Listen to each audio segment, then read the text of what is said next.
ناظرین کرام، حاضر خدمت ہے جناب محترم سلیم احمد صاحب کا لکھا ہوا کلام۔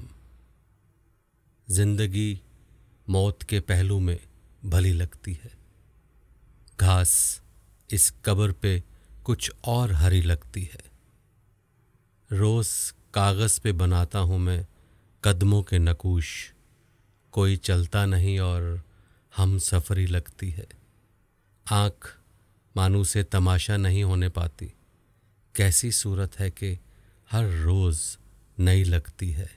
گھاس میں جذب ہوتے ہوں گے زمیں کے آنسو، پاؤں رکھتا ہوں تو ہلکی سی نمی لگتی ہے۔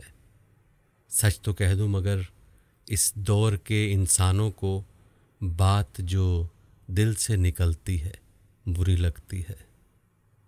میرے شیشے میں اتر آئی ہے جو شام فراق، وہ کسی شہر نگاراں کی پری لگتی ہے۔ بوند بھر اشک بھی ٹپکا نہ کسی کے غم میں، بوند بھر اشک بھی ٹپکا نہ کسی کے غم میں، آج ہر آنکھ کوئی ابر تہی لگتی ہے۔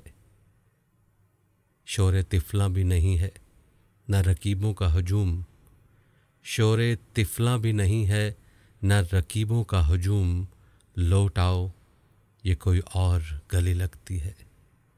گھر میں کچھ کم ہے، گھر میں کچھ کم ہے، یہ احساس بھی ہوتا ہے سلیم، یہ بھی کھلتا نہیں، کس شے کی کمی لگتی ہے۔